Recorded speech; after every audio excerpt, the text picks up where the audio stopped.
আসসালামু আলাইকুম, সবাই কেমন আছেন? দেখেন লাউ শাক দিয়ে আজ রুই মাছ রান্না করব। আমি শুধু তেল আর পেঁয়াজটা দিয়ে দিচ্ছি। এই যেখানে তেল আর পেঁয়াজ কাঁচামরিচ তিনটা জিনিস দিচ্ছি। এই যে মাছ ফ্রাই করে নিচ্ছি, তেল ছাড়া মাছ ফ্রাই করছি একদম কম তেলে। দেখেন তেল বিলকুলই দিই নেই। এই যে দেখেন আমি পেঁয়াজটা ভালো করে ভেজে নিতেছি। আমি একটু লবণ দিয়ে দেবো যাতে পেঁয়াজটা তাড়াতাড়ি হয়ে যায়। এই যে এই জন্য। আর আমি শাকগুলো এখনও কাটি নেই। পেঁয়াজটা তরকারিটা কষাতে কষাতে আমি শাকগুলো কেটে নেব। দেখেন এটা একটু হতে থাক। এখানে আমি আরও কাঁচামরিচ আর টমেটো কেটে নিচ্ছি ওই মাছের জন্য। তো এই যে দেখেন শাক, এই শাকগুলো আমি রান্না করব আমার জন্য।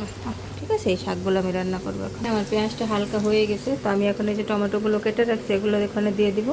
দেখেন আমি টমেটোটা দিয়ে দিচ্ছি, একটু লাড়াচাড়া করে মিক্স করে দিই। দিয়ে আমি একটু ঢাকনা দিয়ে ঢেকে দেবো যাতে আমার টমেটো আর পেঁয়াজগুলো ভালোভাবে একদম সুন্দর হয়ে যায়। আর ততক্ষণে আমি আমার এই শাকগুলো কেটে নিই। ওগুলো হইতে হইতে আমার মশলাটা প্রায় হয়ে গেছে। তো এখন আমি কি করব, আদা রসুন দিয়ে দিব। এই যে 1 চামচ আদা রসুন বাটা দিয়ে দিলাম মাছেতে। ঠিক আছে, একটু লাড়াচাড়া করে নেই। আমি একটু পানি দিয়ে দিব। পানিটা দিয়ে দেখো ভালো করে একটু মিক্স করে নিই। তো এখন আমি হলুদ মরিচগুলো দিয়ে দিব। একটু কাঁচামরিচ দিয়ে দিছি আর আমি হালকা হলুদ দিলাম। আমি এখানে মরিচের ফাঁকি ইউজ করব না, কেন শাক রান্না করব তো এই জন্য। আর কোনো মশলাই দিব না, শুধু আদা রসুন বাটা, কাঁচামরিচ আর হলুদ, এই 3টা মশলাই দিলাম। ঠিক আছে, দেখো আমার তরকারিটা ভালো, একটু মশলাটা ভালো করে কষাক, এতক্ষণ আমি শাকটা কেটে নিই। তো হ্যালো গাইস, আমার শাকগুলো ধোয়া হয়ে গেছে আর আমার তরকারিটা একদম সুন্দর কষানো হয়ে গেছে। দেখো আমি চুলাটা বন্ধ করে রেখে দিয়েছিলাম। এখন আমি ধোয়া শাকগুলো এখানে দিয়ে দিই। এই যে দেখো আমি ধোয়া শাকগুলো ঢেলে দিলাম।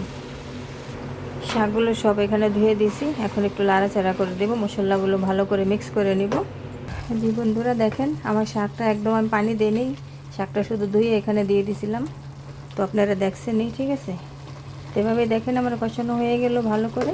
তো আমি এখন কি করব, মাছগুলো দিয়ে দিব। জি বন্ধুরা দেখেন, তো আমি এখন পানি ঢেলে দিব। ঠিক আছে, দেখেন পানি ঢেলে দিছি। আমি একটু ঝোল ঝোল রাখবো, কারণ মাছের মধ্যে ঝোলগুলো রাখতে হবে। তারপরে এই শাকের ডাঁটাগুলো সিদ্ধ হতে হবে না, সেই জন্য একটু পানি দিয়ে দিলাম। হ্যাঁ, তো এখন আমি কি করব, মাছগুলো দিয়ে দিব। দেখেন একটা একটা করে মাছগুলো আমি দিয়ে দিচ্ছি এখানে। এই বন্ধুরা দেখেন আমি মাছগুলো দিয়ে দিলাম। তো আমি মাছগুলো নিচে দিব না, এভাবেই শুধু একটু ভিজিয়ে দিলাম বাস।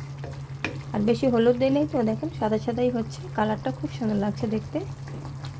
জি বন্ধুরা দেখেন আমি 10 মিনিট রেখে দিয়েছিলাম পানি দিয়ে মাছগুলো দিয়ে। তো ঠিক আছে, আমার শাকগুলো সিদ্ধ হয়ে গেছে। আর আমি এতটুকু ঝোলঝোলেই রাখবো, আমি আর এর থেকে কম করব না ঝোল, কারণ একটু ঝোলঝোলেই ভালো লাগে, ফ্রেশ ফ্রেশ শাক তো ওই জন্য। দেখেন আমার ধোয়ার জন্য কিছু দেখা যাচ্ছে না। তো ঠিক আছে, আপনারা ভালো থাকবেন। আল্লাহ হাফেজ।